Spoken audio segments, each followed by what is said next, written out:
Hi geographers, welcome to this video about statistical skills. Today we're going to be having a look at the Mann-Whitney U test and how we can apply that to some situations in geography. I'm going to start by just outlining what the Mann-Whitney U test is used for and the situations that we would use it in. It's essentially used for telling us whether or not two sets of data come from what we would call the same population. So basically that is telling us whether or not two sets of data that we might be looking at have the same pattern of distribution or not. If they have the same pattern of distribution, then we could assume that they come from the same population and are therefore similar. If they have different distributions, then we can say that they are statistically significantly different from each other. In simple terms, what this means is if we thought about the distribution of two different sets of data on a graph, if our sets of data had distributions that looked like this, then they're very similar, they're almost overlapping, and therefore we wouldn't notice very much of a difference between those two sets of data. So the Mann-Whitney U test would tell us whether we were in this situation or whether those distributions were significantly different from each other. Perhaps like we have in this situation where there's only a small overlap between the two sets of data. So the Mann-Whitney U test will help us to determine whether or not our two sets of data are similar or different from each other. It simply gives us a kind of yes or no answer in terms of whether or not they're significantly different from each other. The Mann-Whitney U test is particularly appropriate where we have between 5 and 20 observations in each set of data. This makes it quite useful because in some cases in geography fieldwork in particular, these are the sorts of sample sizes that we might be looking at. So for example, if you were comparing the environmental quality in two different towns, you might have only visited 5 places within each of those towns, and other statistical techniques might not be valid with such a small number of observations, whereas the Mann-Whitney U test is actually appropriate for quite small sample sizes. In theory though, 20 is the kind of maximum number you could have in each sample, but that still makes it relevant if perhaps you've conducted a questionnaire with two different groups of people and you might have asked 20 questionnaires to one group and 20 to the other. You could still confidently use this test. We're going to have a look now at how this test works, and I've just put the list of instructions up here, although I am going to talk you through each of these stages in turn. A couple of important things to note though. With the Mann-Whitney U test, we do need to rank the data, but it's slightly different to the way that we rank data if you've used the Spearman's rank test before. We actually rank from lowest to highest, whereas when we have conducted Spearman's rank tests before, we do that from highest to lowest. So we do it the other way round. We give the lowest score a rank of 1, and we are ranking the data as one set. So we are not ranking one location and then another location. We're not ranking the two sets of data individually. We're ranking them collectively. When you've done the ranking, you sum up the ranks for each column, and you use a couple of equations which I'll show you in a moment to help calculate what are called the U values. So you'll have two of these, one U value for each set of data, and we actually are only then interested in the lowest one. So we take our lowest U value and we compare that in a significance table or a table of critical values, and if our lowest U value is greater than the value in that table, then we have to reject our hypothesis. We have to assume that there is not a significant difference between those two bits of data. If, however, our lowest U value is less than the value in that table, then we can accept the hypothesis. And just again to note, this is the other way round to the chi-squared test and the Spearman's rank test that we've looked at before. Normally, your value has to be higher than the critical value in order to accept your hypothesis. Mann-Whitney U works the other way round. Your value has to be lower than that critical value in order to accept your hypothesis. So a couple of things are done differently here. Firstly, the ranking of the data, and secondly, the way that you compare your result to those critical values in the tables of significance. So these are the two calculations that you would use when you're calculating the U values. I'm going to talk you through an example now where you can see how we can substitute the correct numbers into the right parts of these equations. So in this example here, a student is investigating whether or not there is a difference in the temperatures of an urban area and the rural area surrounding it. And they've come up with a hypothesis and a null hypothesis. So their hypothesis is that there is a significant difference in temperature between the urban and rural area. And their null hypothesis is that there is no significant difference in temperature between the urban and rural area. So conducting the Mann-Whitney U test will help us to accept one of these, either our hypothesis or our null hypothesis. Just before we get going on the ranking of the data, it's worth noting that we've actually got a different number of observations in the urban area and the rural area. And that actually doesn't matter for the Mann-Whitney U test. We can have unequal observations in one set of data than another. So in the urban area, we have 1, 2, 3, 4, 5, 6, 7, 8, 9, 10 observations. And in the rural area, 1, 2, 3, 4, 5, 6, 7, 8 observations.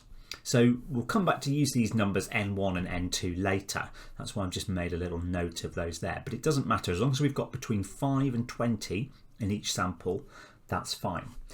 So the next thing we need to do is go about ranking these sets of data. And we're going to rank it, remember, as one whole set of data. So we've got to be jumping between the two columns here, looking for our lowest value to start with and then going up in ascending order. So if I have a look at this set of data, I can see that my lowest value is this one here, 22. So that gets a rank of 1. My next highest, 22.5, gets a rank of 2. My next highest is 22.7, so that gets a rank of 3. And my next highest, 22.9, gets a rank of 4. And my next highest is 23.2, so that gets a rank of 5. My next highest is 23.5, so that gets a rank of 6. Then my next highest is actually 23.8 over here, so that gets a rank of 7.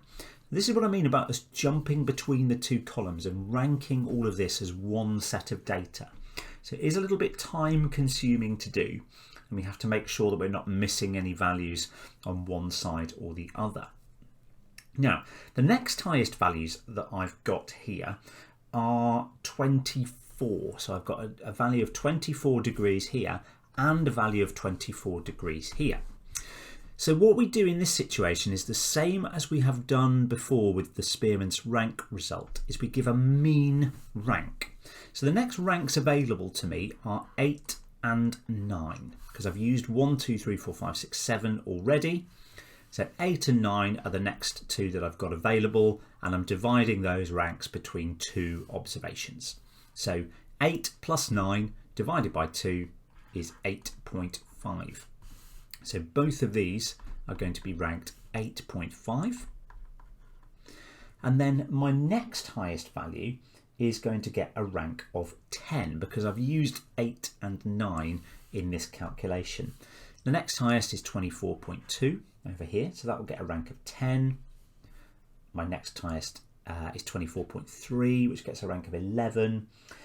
And then again, I've got two values that are the same. I've got a 25 here and a 25 here.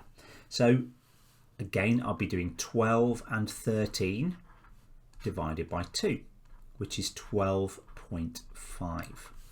So 12.5 goes in there and it goes in here as well. Next value I'm going to use then is 14 because that's the next highest, and that's going to go here, 25.9. Then I can carry on 15.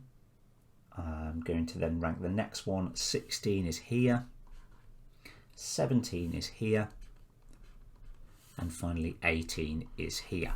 It's a good idea to make sure that you kind of check your last rank with the total number of observations that you've got here. So I should have 18 ranks in total, and that's what I've got by the end of my calculations. So that's the first step we needed to do. We needed to rank the data as one set from lowest to highest. We then go about adding up the ranks for each of those observations. So the ranks for the urban area, if I was to add all of those values up, I get 127.5. Then if I was to add all of those numbers together, I get a value of 43.5. So those become my R1 and R2 values. Now, if we look back now at the equations that we use to calculate our two U values, we can work through these, substituting the correct numbers into these parts of the equations. So U1 is, now this really should probably say the sum of R1 and the sum of R2 here. So the sum of R1 is 127.5. So I'm doing 127.5 minus, and then N1 was 10. So that will be 10 times 10 plus 1 divided by 2. So I might start by just doing the bit that's in the brackets. So 127.5 minus, well, 10 times 11 is 110 over 2. That gives me 127.5 minus 55, which gives me a U value of 72.5. So that's my first U value, and I've got to do the same now using the data for the rural area. So in this case, U2 is going to be sum of R2, which is 43.5, minus, this time N2 is 8, so that's 8 times 8 plus 1 divided by 2. So that is the same as doing 43.5 minus 8 9s are 72 divided by 2, which is the same as doing 43.5 minus 36, which gives me a U value of 7.5. Now at the moment these U values don't mean anything. All we need to do is calculate both of them and then take the smallest U value. Okay, sometimes, depending on how your ranking works out, you may find that you get two identical numbers. And that's absolutely fine if that happens, which means you can just look at either of your U values. But most often you'll get one that is lower than the other, and therefore you take the lowest observation, and we're going to carry that on now to have a look at our tables of significance. So as a reminder then, our result for U2, our lowest U value, was 7.5. I'm just going to write that there while I remember. And then we want to compare it to the correct number in this table. And this might look a little bit confusing, lots of numbers appearing on the screen here. But what we need to do is find where N1 and N2 intersect. So if you remember, N1, there were 10 observations, weren't there, in the urban area. So we're looking along this column here, along this row here, sorry, okay, for 10. In the case of N2, there were only 8 observations there. So we would be looking down this column here, finding where those two values intersect. So in this case, the critical value is 13, and our number needed to be, our lowest U value needed to be lower than that number in order for us to accept our hypothesis. In this case, the critical value is 13, our result is 7.5, so therefore we can accept our hypothesis. In this instance, we can say that there is a significant difference between those rural areas and the urban areas. Now, with the Mann-Whitney U test, there is only one significance level, okay, and that is the 95% significance level, or sometimes you'll see that abbreviated to as the 0.05 level. We've talked about that in previous statistical tests. It's the chance of our result being random. So we can accept our hypothesis and we can be 95% confident that there is a significant difference between the urban and the rural area. A good way I'd like to remember the difference between the Mann-Whitney U test and things like Spearman's rank and chi-squared.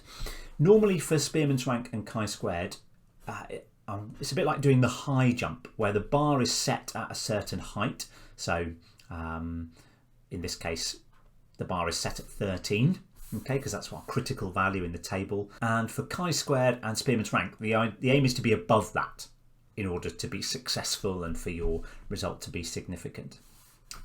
The Mann-Whitney U test, rather than doing the high jump, it's a little bit like limbo dancing. You want to make sure that you're lower than that bar in order to get underneath it and be successful. Okay, so that's a silly little way that I like to remember the difference between statistical tests like the Mann-Whitney U test and the other statistical tests that we often use in geography like Spearman's rank and chi-squared. You've got to be below the critical value to accept your hypothesis. Over to you then. I'd like you to have a go here at completing this Mann-Whitney U test where a student has been investigating the differences between two wards in a city. So in this city here, two areas, Hawberton, okay, and Whitley. And they've collected some data about the average income of residents in those two areas. And you need to establish a hypothesis and a null hypothesis. So think about a similar one to the data that we used a moment ago. And you then need to conduct your Mann-Whitney U test and you need to interpret the result. So the table of data is on your worksheet. So have a go at doing that. Establish your hypotheses, do the test, and then see whether or not your result is telling you that there's a significant difference or not between those two areas.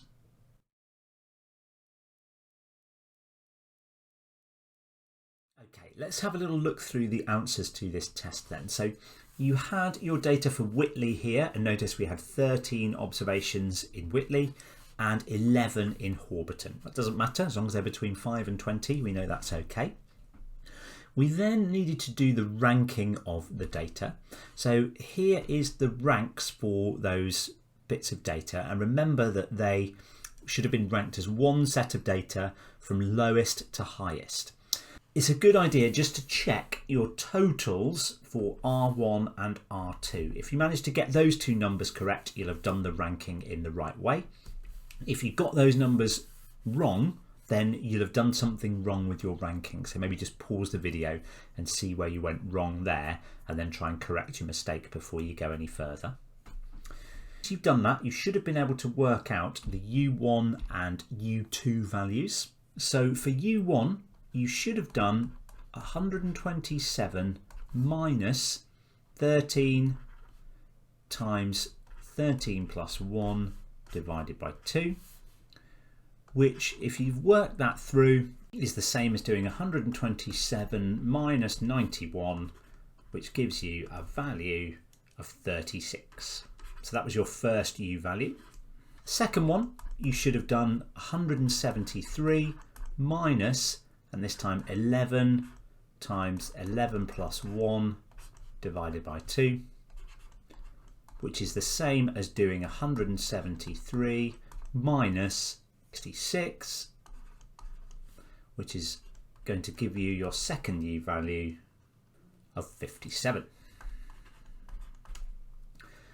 Again, you needed to look at the smallest of your two U values, so you should have been looking at this value here, 36, and then looking at the correct value in this column. So N1 is 13, so we should have been looking along this row here, and N2 was 11, so we should have been looking down this list of values here.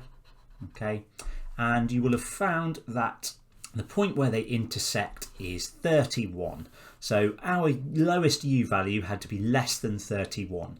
Well, 36 is not less than 31, so we have to reject our hypothesis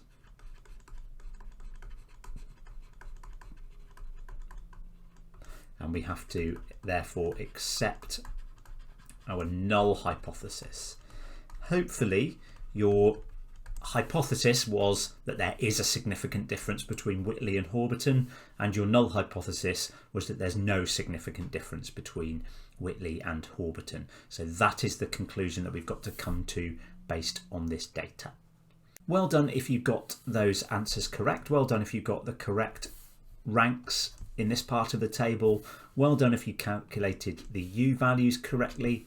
Well done if you found the right number in that table and also then came to this conclusion that unfortunately on this occasion with that data we have to accept our null hypothesis that there is no significant difference between the two areas.